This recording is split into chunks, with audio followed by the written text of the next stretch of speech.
Saya mau nanya, sebenarnya saya Muhammad Fahmi Rizal, ini teman saya Tiara ya. Saya mau nanya ini tentang panggilannya apa ini? Saya Fahmi. Saya Tiara. Terus kemudian kalian pulang sekolah selesai enggak? Ada yang produksinya sore, malam hari pun. Kadang mereka kalau malam hari itu kadang hindari misalnya pembuangan limbah dan lain-lain. Nah, setiap produksi di masa-masanya itu ada orangnya gitu ya. Nah, ketika ada orangnya, yang pagi sampai siang, sore kan enak mereka keluar pabrik bisa makanlah di warung-warung. Nah, kalau mereka yang keluarnya malam, kalau itu semua gimana? Kan kasihan kalau untuk makan gitu ya.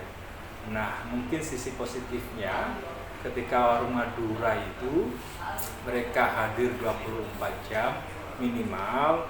Ketika teman-teman yang bekerja sebagai pekerja ataupun apapun di sektor lain, tidak hanya industri gitu ya, bahkan misalnya ibu-ibu yang berangkat ke pasar itu subuh-subuh ya, itu ketika warung nggak ada buka, warung Madura bisa menyediakan minimal kebutuhan dasar ya. Jadi ada tuh teorinya tentang urban ekonomi. Nah, jadi kalau kita mau menghidupkan industri besar itu butuh teknologi, butuh sumber daya air, listrik. Tapi kalau kita mau menghidupkan sektor usaha mikro kecil, kita butuh komunitas. Anggaplah warung Madura itu komunitas yang bisa menambah pilihan bagi masyarakatnya yang ketika mereka itu keluar pagi, keluar sore, keluar siang karena pekerjaannya sebagai buruh, sebagai karyawan itu bisa terpenuhi. Kamu pernah jajan malam-malam? Jajan kemana? Kebetulan saya ini sih, rumahnya tuh toko juga, jadi ya udah deh mengambil jajan aja sih. Ya. Bapaknya di rumah punya toko, iya, jadi jajan di rumah. Iya, udah sih. Bukan Madura Amat tapi pesaingnya. Kalau saya sering Pak, tiga rumah itu udah warung Madura. Oke. Pernah disuruh ibu beli ke warung Madura? Iya sering, apalagi malam hari. Lanjut, apalagi pertanyaannya?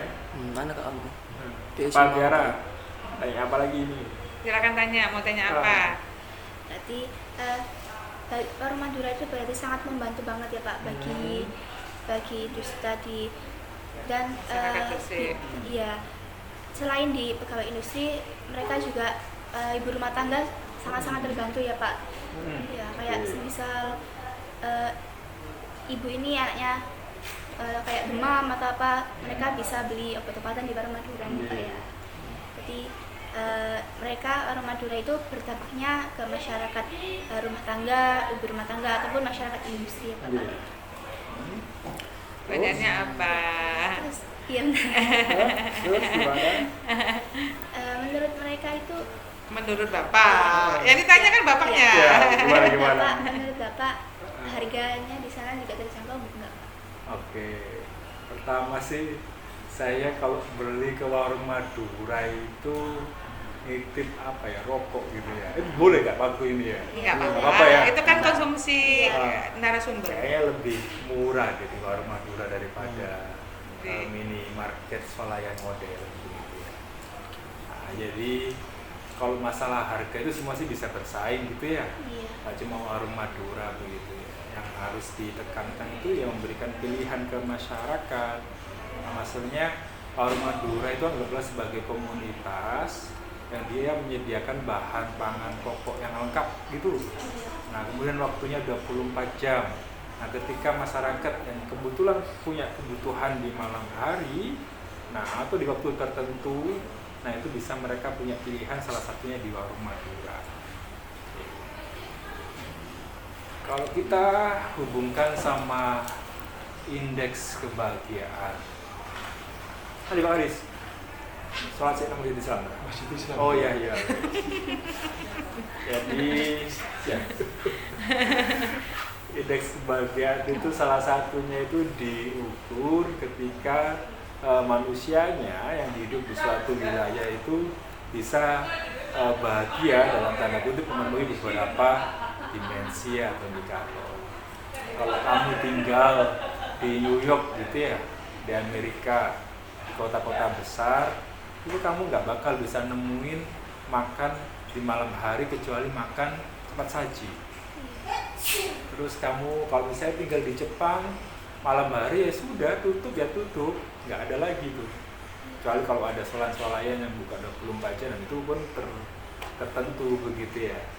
Nah, bayangin kamu hidup di Indonesia, malam hari kamu lapar jam 9 malam ada tahu tek lewat, tek gitu. Itu termasuk bahagia. Jadi break bahagia itu kayak gitu aja sebenarnya. Kita bisa bilang, mungkin Madura bisa bagian dari situ. Orang Madura itu ya. Jadi penelitian kamu tuh harusnya menekankan di mana waktu sama pilihan dari yang disediakan oleh warung Madura itu bisa ini ya, menjadi pilihan untuk warga kita yang ada di sektor pekerja industri. Ayo, apalagi Fani? Terus warung Madura kan operasional bukanya kan 24 jam. Sedangkan kalau operasionalnya 24 jam itu kan nanti pada saat pagi hari gitu kan, dini hari kan udah buka. Itu kan takutnya nanti lawan kayak kriminalitas atau apa kayak gimana gitu yang membahayakan. Sedangkan retail modern itu kan buka misalnya tutupnya jam nggak sampai dini hari, karena mungkin mencegah hal itu. Jadi gimana kayak warung Madura ini kayak tetap buka 24 jam tapi juga tidak menimbulkan sisi kriminalitasnya gitu. Saya takutnya kan gitu. Jadi ketika warung Madura itu kalian lihat kalau malam hari ada nyala lampunya nggak? Ada ya, terang atau enggak lampunya? Cukup terang gitu ya. Nah, kalau kalian lihat di jalan-jalan raya itu ada yang namanya lampu penerangan jalan, itu tahu kan? Nah, kalau malam hari nyala kan? Itu sebenarnya salah satu cara untuk mengurangi kriminalitas. Jadi menerangi jalan-jalan, gang-gang gitu ya, itu butuh lampu, itu sebenarnya lebih aman. Karena secara psikologisnya orang itu ketika mereka di tempat gelap itu sudah pada ketakutan, takut muncul tiba-tiba kayak film di setan dulu. Nah, anggaplah seperti itu ya. Nah, jadi warung Madura dengan tokonya yang ketika mereka menyala terang gitu, bisa anggap kita itu sebagai salah satu ini ya, mitra komunitas, mitranya Pak RT, Pak RW untuk mengurangi kriminalitas. Nah, jadi warung Madura yang buka di malam hari dengan lampu itu justru memberikan penerangan di satu jalan di situ, di mana orang bisa lewat. Ya, kita kembalikan ke orangnya. Kalau masalah kriminalitasnya balik yang ke warung Madura yang kamu tanyain, kan mereka tuh ada penjaganya begitu ya. Jadi ada komunitasnya yang saling terhubung. Jadi misalnya kalau kamu lihat di pasar, pernah ke pasar nggak? Pernah. Pasar mana? Pasar Gresik. Nah, pasar-pasar yang ada jual di situ kan itu ada paguyubannya. Nah, warung Madura pun juga ada. Nah, itu kenapa kalau kita masalah kriminalitas yang ke mereka itu sebenarnya mereka pun juga ada paguyubannya. Tapi ada contoh buruknya. Kemarin tuh ada berita, jadi ada yang mendirikan warung di dekatnya warung Madura, bukan warung Madura nih, warung apalah tuh, dan lebih rame. Tapi marah warung tadi itu apa mas bahasa itu, dikeruduk mas, digeruduk, digeruduk oleh komunitas warung Madura tadi. Nah, jadi itu salah satu ya, efek negatifnya ketika mereka merasa ras yang di perantauan gitu ya, mereka punya ikatan, akhirnya jadi pinginnya itu ya menang begitu ya. Kalau masalah kriminalitas tuh bagus tuh masukin ke penelitian. Warung Madura itu ternyata bisa mengurangi kriminal, karena sama kayak lampu jalan itu kalau semakin terang itu semakin mengurangi kriminal dan menumbuhkan ekonomi baru. Kamu pernah ke pom bensin? Di sebelah pom bensin tuh ada apa-apa? Ada orang jualan, pentol, tahu, swalayan gitu. Pasti kalau ada misalnya satu unit usaha terang itu pasti nanti menghidupkan komunitas. Kembali lagi ke teori ekonomi urban tadi ya. Kalau industri besar itu butuh teknologi, sumber daya air, tapi kalau usaha mikro itu harus menghidupkan komunitas. Komunitas itu jalan yang kamu lewati itu ada warungnya, ada penerangannya. Sama kayak kamu ke pasar malam tuh. Nah, itu kan warung itu komunitas semua.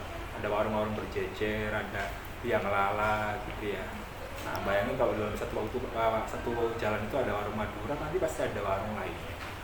jualan buah itu pasti berderet gitu. Orang nggak berani macam-macam warung Ya, Madura. Kalau udah kalau namanya banyak. Madura itu semua takut. Macam-macam Iya. udah takut. Ras terkuat di Indonesia. Terus apa lagi nih? Udah cukup, Ya. Bang. Udah cukup. Ayo foto bareng lagi yuk. Ya, Pak foto bareng Pak. boleh. Fokus.